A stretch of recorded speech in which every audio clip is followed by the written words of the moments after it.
Dünya Türkmenleri. Dünya Türkmenleri.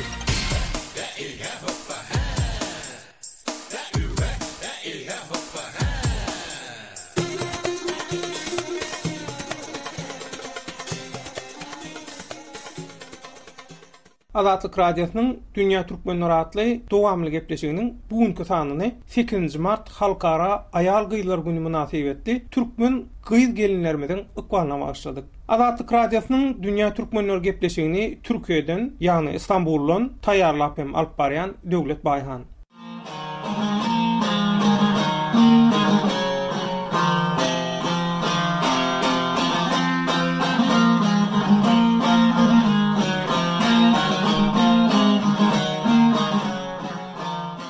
Ma'lum bolýaly, daşary ýurtlardaky Türkmenistanyň ezäkmet migrantlaryň esasy köpçüligi gyýz gelinlerimiz. Daşary ýurtlardaky ezäkmet migranty gyýz gelinlerimiz 8 mart Halkara Ayal Gyýlar gününi nähil belleýärkä we ýatlaýarka. Mümkinçilikler we kynçylyklar diýen temadan uralyp, Azatlyk Radio hökümini Türkiýede işläp beren Türkmenistanyň ezäkmet migranty gyýz gelinlerimiz bilen İstanbul'da bir yerde duşuşup, anha saçak başına sökötüş geçirýär. Türkiýedäki Türkmenistanyň ezäkmet migranty Maya, Kümüş, Aýgul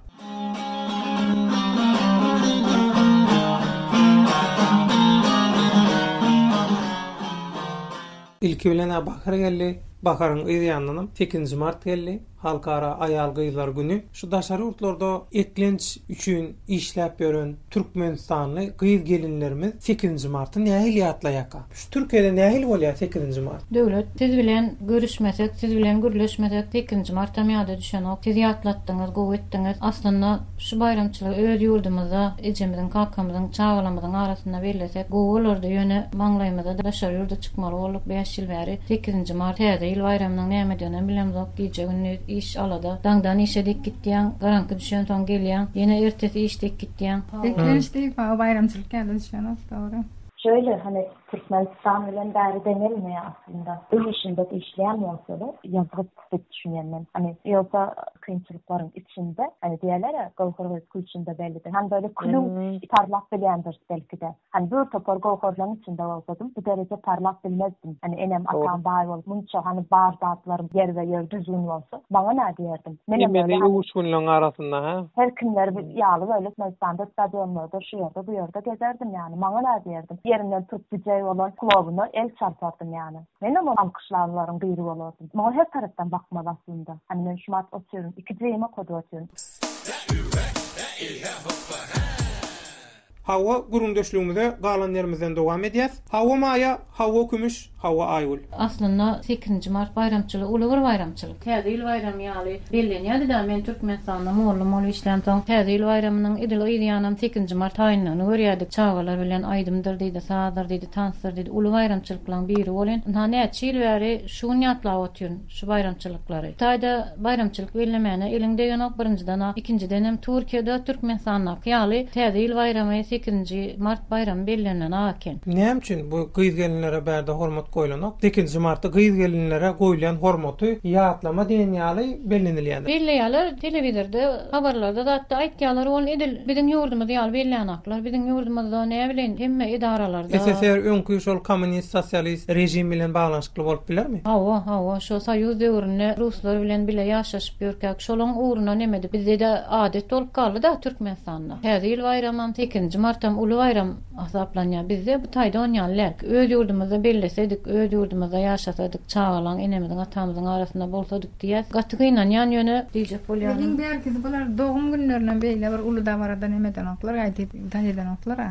Ha, doğru. Ýekneden oklar şolatlara da ha. Önemli däl diýär, ýani birden ähmiýetli däl diýär. Bir Türkmenistanyňda gaty çağalamyň dowlan günleri bolsun, ejemden kalkamyň dowlan günleri bolsun, gidip bilsek gitýäs, sowgatçy galýas bolmasa jaň etýäs, nähilem bolsa bizde şu bayramlar gutlanýar. Bu taýda oňalda Ruslardan da edeniň üçin diýär, düşünýär. Orsordan geçenler deyip. Orsordan geçen deyip fikir ediyorlar. Devam etseydi diyen şu an tençenli meni. Siz özüňiz küýseýäňizmi? Şu ine sizem näçe ýyllar näri berde İstanbulda işläpdiňiz? 5 ýyldan näri. Gaýry gelinen aýdymlary wa enilerimiz hakynda näýil aýdymlanmaly wa küýsemersmi? Küýseýär. Çağırykda gaýdan aýdymlamyzyň hemme arasara aýtjan kellemdi aýlanyp durar içimde. İşläp ýörkäňiz ýa-da öýde oturup dinleýäňizmi? Ýatdan çykmaýar. Şol türkmen aýdymlar guloklarda galan, guloklara singen türkmen aýdymlary bir watana bolan hasratyňyzy, ýad boluňyzy ýeňledýärmi? Brada. Köp zamanyňa düşünmek bile geçýär. Gatken ýatlanajak bolýan, ýatlasaň işläp bilen ok. Çünki aklyň hemme oladyň türkmensana gitdiýär-de, oňdan aklyň türkmensana bolsa bu taýda işläp bolanok.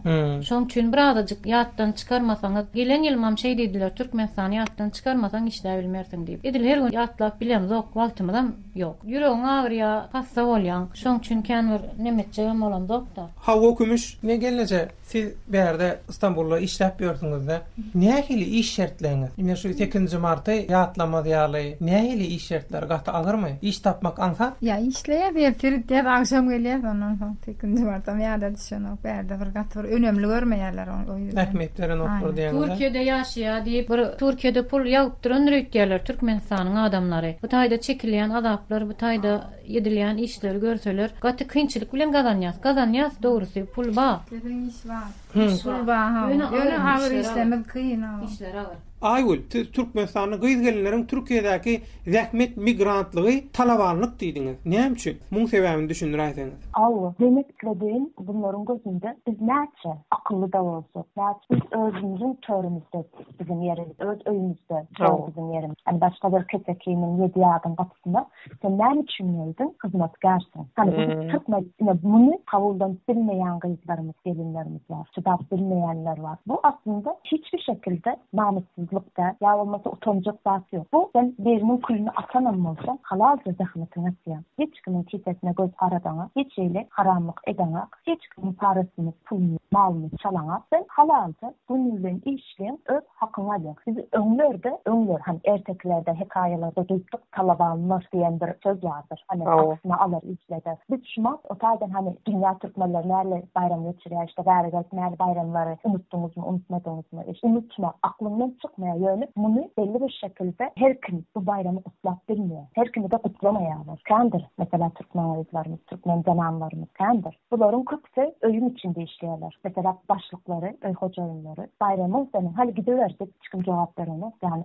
katı azdır. Düşünüp de yani böyle düşünceyle karşılayan adamlarımız katı azdır. Onların özdahliğini işte bizim öğüncemiz mihman gelecek. Ayşe gel. Sen şunu gitme ertesi çıkıp bilersin. Ertesi deyince alıp bilersin. Yani öyle değil mi? Senin hani sana bayram kutlama korkmanda sen bu işle ertirsen kutlarsın demek yani. O taraftaki o zenanın bütün büyücü hemmisini o içine atıyor. Başka da yok yani ortada. O bayram mı? Yalnızca bayram ben. Mesela benim yağlı öz hakkını alayan kızlar katahtır. Yani mesela şu an benim işleyen yerimde 10 tane Türkmenliyiz işleyen. Bu yani bağların sitesi. Birinde bir kemçilik var olsa ya da zat olsa Türkmen kızların 7 santini 6 santini biri gitti işte santini benim şora işe getirdim. Benim tanıdığım insanlara işe geldiler. Yani artık benim patronum benimle hiçbir şekilde hani öyle hizmetkar gibi asla detleşmeyeler. Allah razı olsunlar. Hem de böyle ormatıyla var.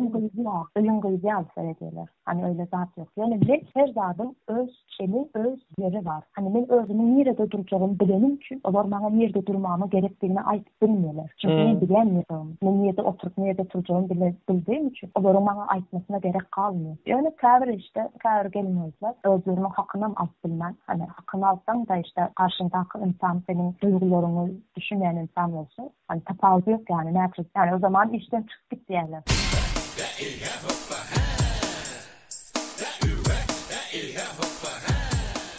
Şu yerde Azatlyk Radiosu bilen habarlaşmak isteyenlere hat salgymyzy hem ýatladyk geçmek isteyen. Siz hat e-mail belligi azatradio.org hat e-mail belligi azatradio.org elektronik poçta salgysy arkaly Azatlyk Radiosu bilen aragatnaşyk saklap bilersiňiz. Şeýlede gepleşikler baradaky teklip edýän öz temalaryňyzy ýa-da pikirdir garaýşlaryňyzy, belliklerinizi, tanqytlaryňyzy şol hat e-mail belligi azatradio.org hat e-mail belligi azatradio.org elektronik poçta salgysyna iýerip bilersiňiz.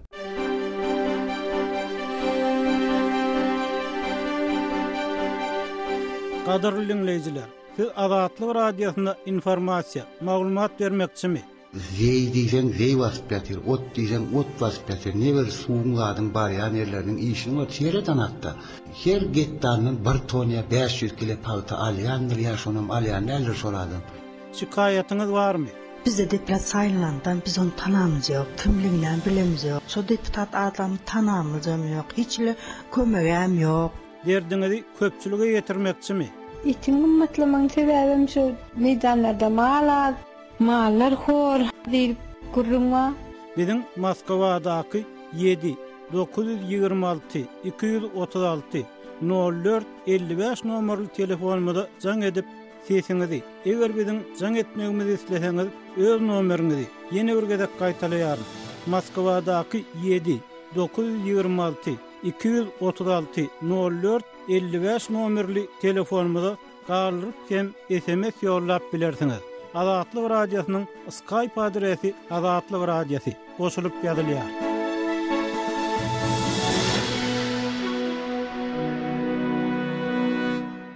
Söhbetdeşlerimiz Türkiýedäki Türkmenistanyň zähmet migrantlary gyýyz gelinlerimiň adynan çykyş edýän Maya, Kümüş we Aýgurlaglar.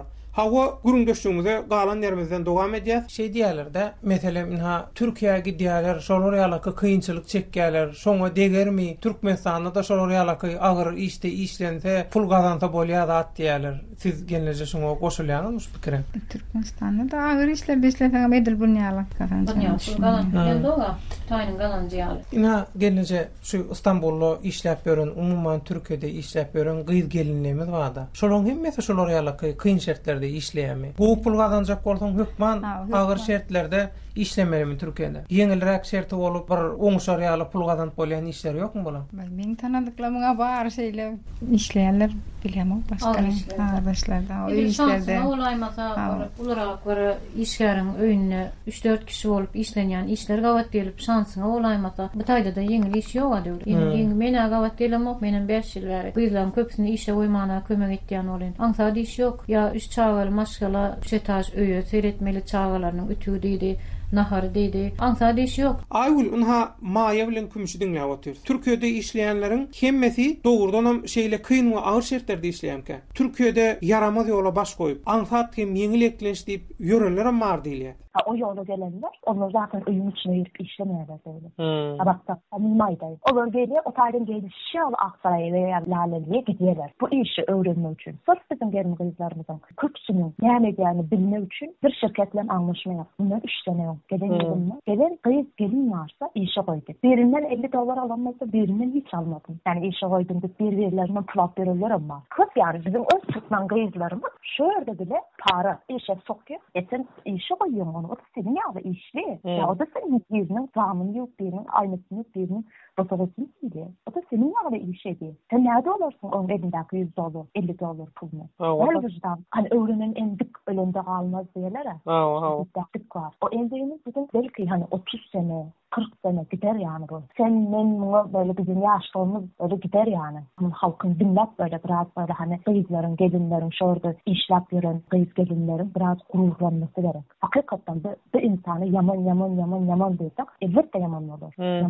Yaman değerler. Gelenlerin 10'da 3'sü bu iş edemiyorsa da elbet işlerin izinde yörenim olsa, rahit paranın izinde yörenim olsa artık kız kayıtlarımız düşünmediğin, görmediğin derecede hizmet ediyor. Bak ben yaşayan. Hani bu demek istediğim yani bizim şu anki durumumuz bayramçılıklayacak bir durumda değil yani. Elbette hani zenan olarak dünya zenaların günü diyende biz de dünyanın bir yerinde yaşamımız için hani bir zenan olduğumuz için yani biraz böyle içimizde böyle gün ışığı doğuyormuş gibi oluyor yani. Hani bu yalan der yani. Yani benim adıma ise ben bayram mutluyum, ben mutluyum. Çünkü durmuşum bütün veren kıyımçılıklarına karşı böyle öküz yağı süzyen üstüne. Hani bu şekilde yaşasam yaşap oluyor. Türkiye'de ol, Türkmenistan'da ol, fark etmiyor. Dünya haysi yerinde olsam da sadece bu şekilde yaşap bile. Şuna yakın özüne gitlemeyen, yakın özün baştan geçirenin de onu kimdir birinin eşitmesi gerek. Yani o derece cemiyet kıyızlar ki hani insanlar bilen hakikaten doğru ve düzgün geldiğin zaman karşındaki insan sana yanlış yapma mümkünçülüğü olmuyor. Hakikaten doğru olacaksın. Kıyızdır, tarım kakılar, kıyızdır nereden çekilir. Yani her zata karşı durup bileceksin. Gerek yerinde nereden çektireceksin, gerek yerinde de erkek yağlı üstüne yaratılacaksın. Yani bu bizim şu hakkı esas çeken kıyımçılığımızın 40 bizim zenanlarımız görmediği için, hani minnan edeceklerini bilmediği için bu yanlışlara düşüyorlar. Hani cemiyetteki ornu diye, bizim cemiyette bir ornumuzun olduğunu düşünmeyin yani. Kımay diye bizim cemiyette ornumuz var. Yok bizim cemiyette ornumuz. Edilişmak yok. Nehili yok deyince ne hemen gözünü tutayım. Yok işte ministerlerde işte işleyenler şöyle böyle. Elbette işleyecek. Başka yurtların müdürlüklerinde, başka yurtların karhanalarında hem yerde bizim bu Türk ayal kıyısının ediyen işinin bu Türkmen gelin kıyıslarımız katı ediyen işi. Yani bizim ornumuz yok. Hiç ornumuz yok. Tamam biz de kıyıslar okuya, oğullar okuya. Bizim hazır klasta dünya havarlarında baktığım zaman şöyle gelen %70'i ayal kıyısı. Eğer bir ayala cemiyette de bir ölüm içinde saygı ve orun verilen olsadır. O ayal o dönem çıkmazdaydı. Öyünü vatanını terk etmezdi diyen de. Çıkmazdı. Hiçbir yere de gitmezdi. Türkiye'ye gidip plan edipdir diyorlar olan bu tayda da yaptıran da yok. Ağır işlerde işlep gelinemeden gatiken gelinemeden kıyılanmaz. Hasta oldular. Hastalanıp Türkmenistan'a gittiler. Bana dünyanın 46 yaşında bir gelince can etti. Medsestra menleyip kovuca var.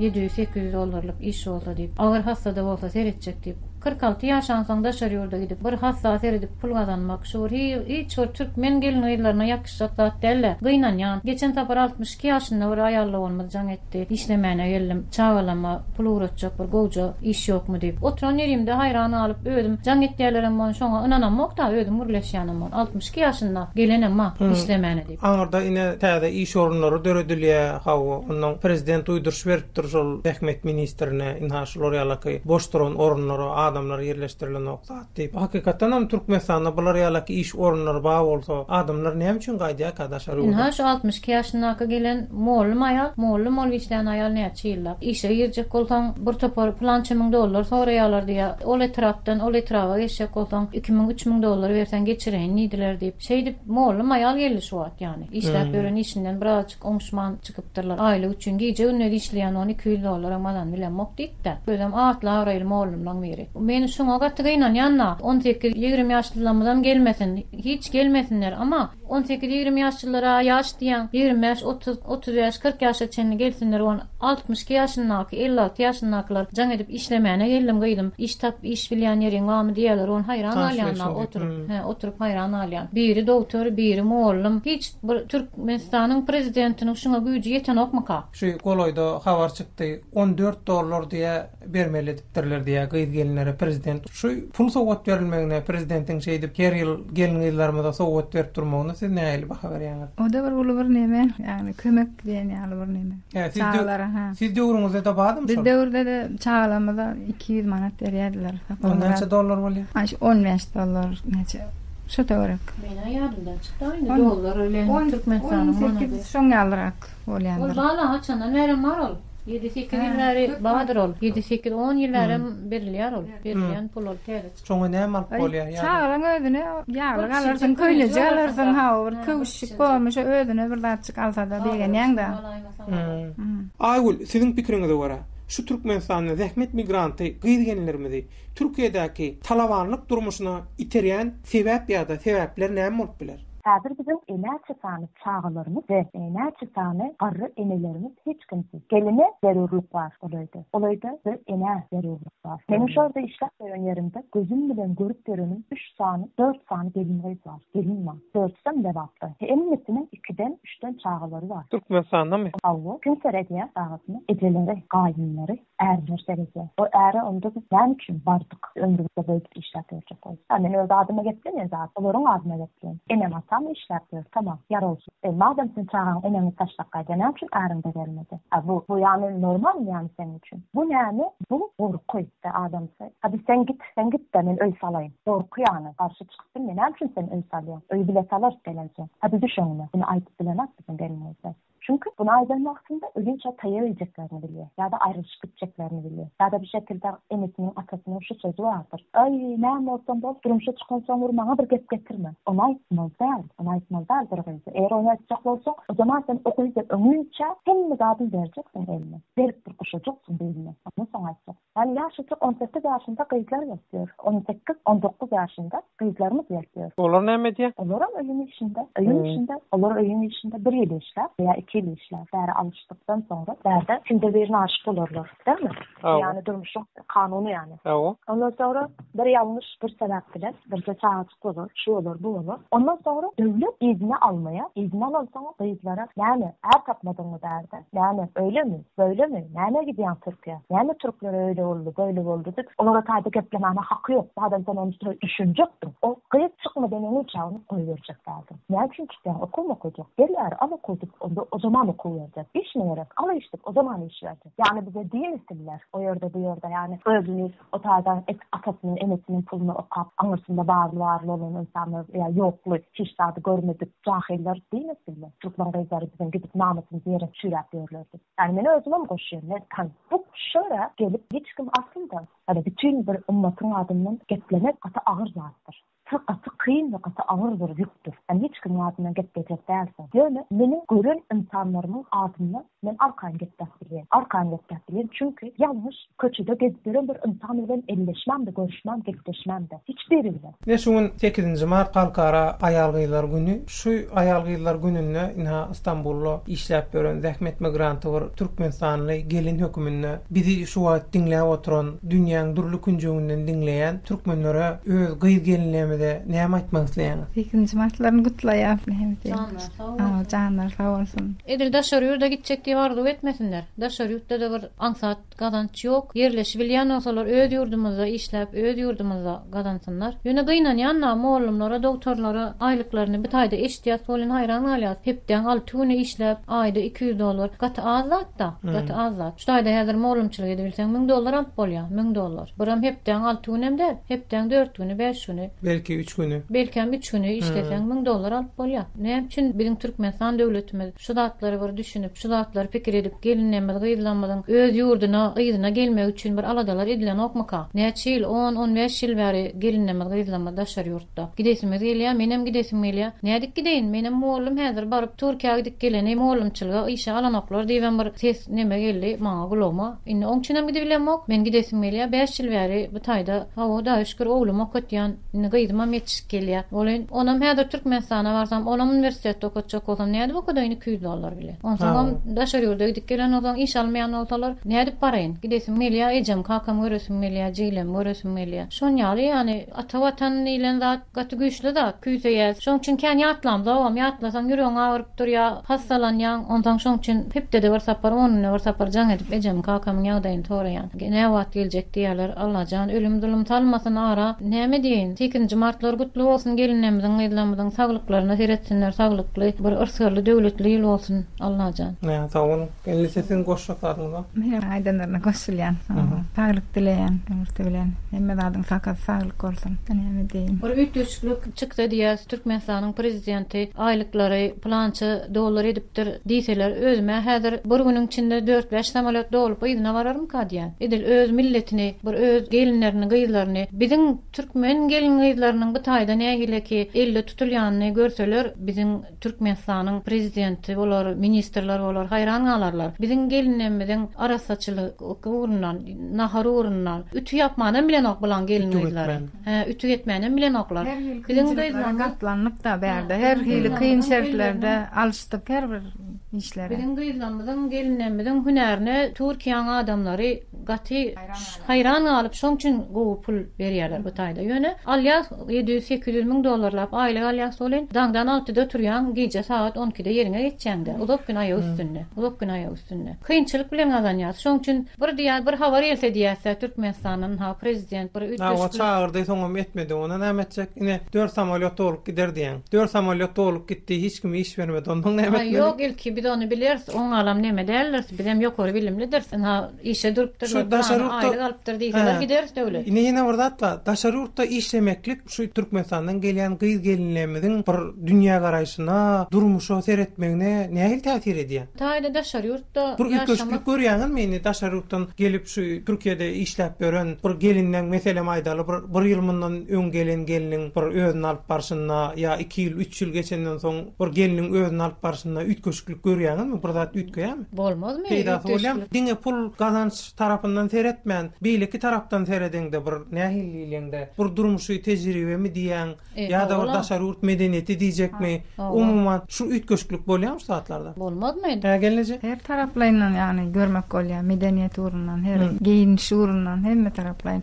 İçeriğin näil saklamaly, näil alyp barmaly, ihmal nemäni, hemme rady öwretýärler yani. Siziň meselem şu taýyk gelip Türkiýede bärde İstanbulda işläp görkäňiz, siziň geň gören bir zadyňyz bolmy size geň gele? Men mysal üçin näder Türkmenistana barsam, şu taýynyň ýaşaýyşy ýaly ýaşasym gelýär. Döwre Türkiýanyň gaty öten çünkü bu taýynyň adamlary Amerikada, Germaniýada, Angliýada işläp gelip şu taýynyň düzenini öýlerine salan bolmasa bularam. Türkmenler ýaly ýerde ýatyp turup ýerde çörek ýyp gören çarwa milleti de bularam. Emma häzir stol iýip içip, häzir mysal üçin men Türkmenistana ýaşamana barsam, gelin eden sen diýen oglumyň öýünem şunu ýalak edip düşsem, öýdemem diýip men gatken zat öwrendim. Gaty baý adamlaryň öýünü işledim. Bula bu taýynyň ütükleriniň buwarly ütülerini öwrende arzu etýän menem öýüm alsam, öýüniň mobiliýalaryny öwrende de arzu etýän mebellerini öwrende de hallary, medeniýetde girim çykymlary, eşik geýişleri, şu zatlar menem Türkmenistana baryp häzir şu taýdaky durmuşym o taýda dowam etmesem ýaşa bilmem. Şuat bir öýe barýan bolyn, o öýüň bile o goňşuýyň hemmesiniň içiniň zatlaram bir meňdeş gelýär. Yani ulan ýan gap çanaklary bolsun, çaý içen zatlar bolsun, hemmesiniň bir meňdeş gelýär. Gümüşden altyndan alasyn gelýär. Bu zatlar ýaman ödüne çekýär. Men dikkat bilen teretýän, köplenç onu düşünýän, öyle de şonu yaratlar. Şuradan baranlarına yetecek belli. Onu häzir bärde zähmet migrant bolup işläp gören Türkmen gyz gelinlerimiz Türkmenistanyna dolananna, diýmek Türkmenistanyna ütköşklik boljak da, ýaşaýyş düzgünlerine, edim gylymlarda, ha? Yaman syýlanşykly bir-birlerine nemetýärler. Oturuşup turuşlar. Gyz gelinlerimi ýa-da tapawdy ýokmy? Gyz gelinler mesela goňşy bolsun, mihman elsin, şonýal bir-birine gadyrly goňşunyň çagasyny görseler edil, öz bir howsaryny görünýärler, näme Türkiye cennet diýediler, men gaýtmakam bolyn. Nämesi cennetke diýedim de, häzir madyna ýerip guşuň süýdi, ne Almana geldim diýen on haýsy guşuň süýdi diýip soraýarlar. Haýsy guşuň süýdini isleýän diýip soraýarlar. Menem Türkmenistana barwam şunu ýalaky bolmagyny isleýän ýani. Madyna ýerip guşuň süýdini Almana geldim diýemde, haýsy guşuň süýdini Almana geldim diýseler. Bololenlik bolsun ýa-da. Bizden badyna ýsen ştaýdaky ýyp çyp gören datlaryň Türkmenistana-da ýyp işlep, şunu ýaly edip mehman garşylasak, mehmançylygy demede bir şey edip garşylasalar, men mysal üçin gaty hoşuma gitdi Türkiýe durmuşyny ýaşaýyş. Medeniyetimiziň şolon kýalak ösmegini isleýär Türkmenistanyň. Sağ olun, söhbetleşiňiz üçin. Siňem bayramlaryňyz gutly bolsun. Görjeňiz gowy bolsun. Saman işler. Hawarlar bekleýär Türkmenistanda. Nesip bolsun. Aýymda gidersi we şükür etýär. Nesip bolsun. Sağ olun. Sağ olun.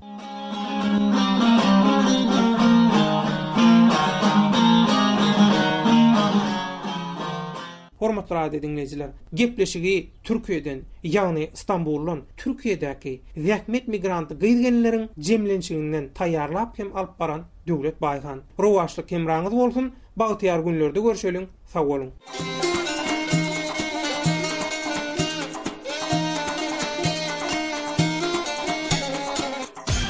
Dünya Türkmenleri. Dünya